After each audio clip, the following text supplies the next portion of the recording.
The Cyclospora outbreak is now in 9 U.S. states as the number of cases continues to grow, and measles in the United States reaching record-breaking numbers, potentially jeopardizing the elimination status in this country. Joining us right now to break all of this down is former FDA Commissioner Dr. Scott Gottlieb. He is a CNBC contributor, and he serves on the boards of Illumina, Pfizer, and United Health.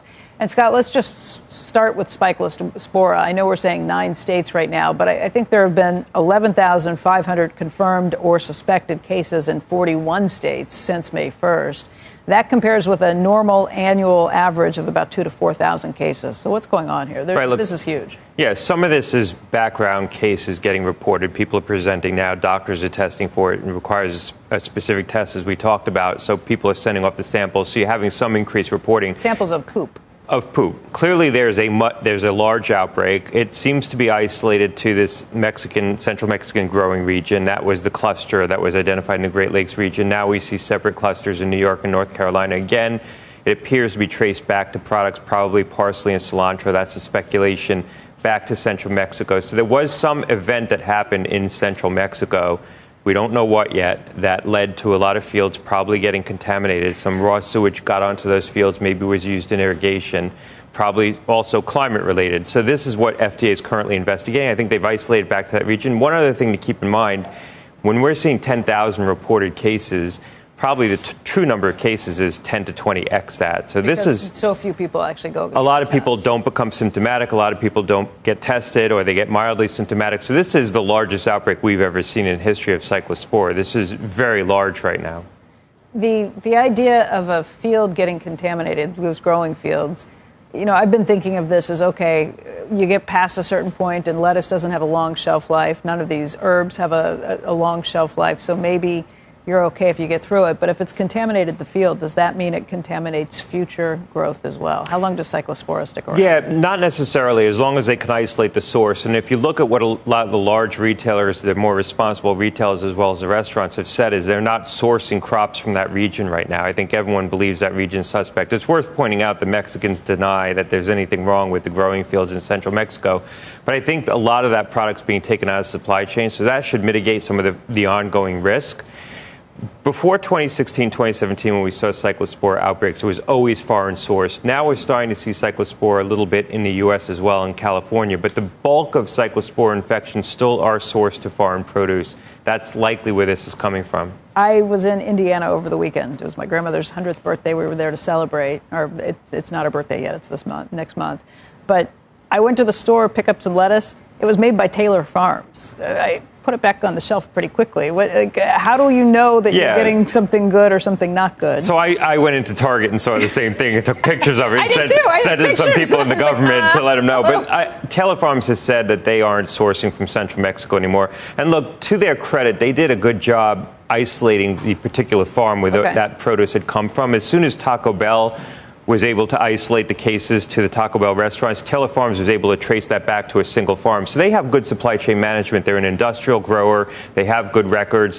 The challenge is when you get into smaller growers that don't keep good records. We're dealing with large entities that are able to do that. And that's why the trace back happened relatively quickly once Michigan public health officials isolated this cluster. So they were the ones who isolated the cluster.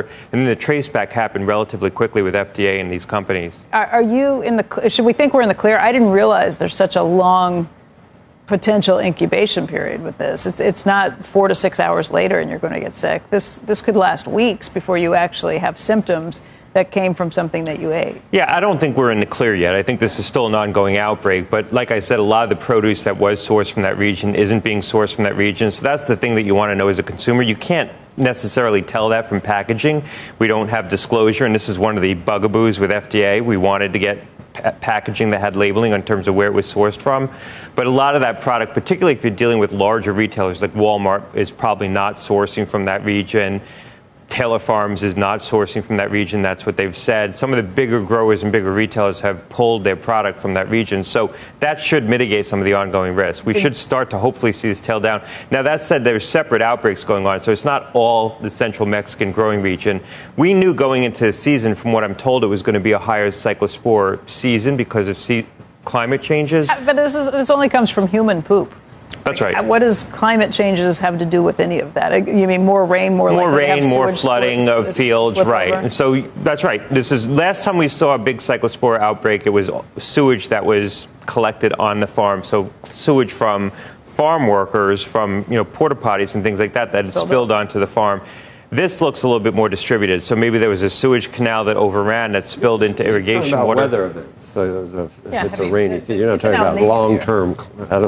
It's an El Nino year, and you've had. Yeah, exactly. You look at the storms we've seen around here; they've been pretty intense. I mean, if climate change because of the Cyclospora outbreak. How about your buddy, your buddy Fauci that I've asked you about in the past? You've defended him quite a bit.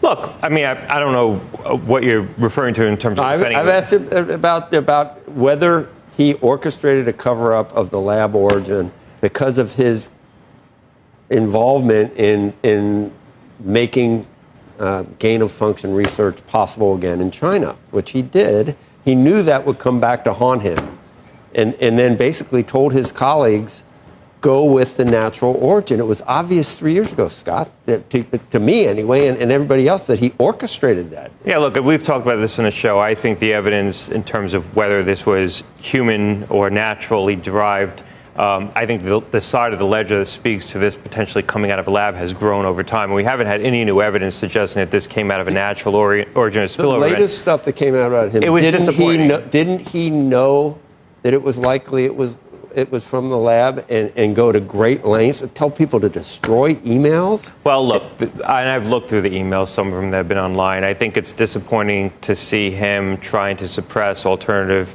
opinions, and that clearly was evidence from the emails. I thought it was disappointing. The part of it that also disappointed me was how much he enjoyed the media associated with the event and his own appearances. I think a lot of us went on the media out of a sense of obligation. It was a hard time for all of us. I know it was a hard time for you.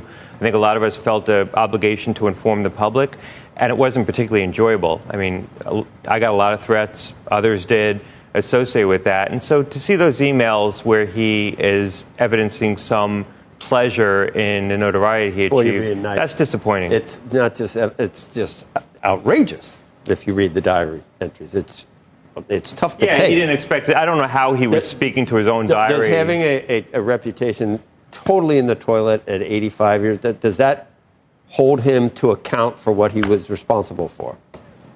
The Tony Fauci I saw in those emails is not the Tony Fauci I knew over the years. I mean, he was a guy who was sober, who was careful about his public appearances and his statements, was always very thoughtful. Did you figure out the obsession with mainstream media in defending him, and Jake Tapper having multiple dinners and best friends, and what did that come from? And I know people around here that would call Tony Fauci a hero. Yeah, I can't dissect. You don't know why. How people perceived. I think different people had different emotions around mask, shutdown, the whole. It was a difficult time, Joe, as you know very well, and I think people were looking for a voice that they can cling to. Maybe they. I am science. That's why people don't like me. I mean, you're very guarded and nice.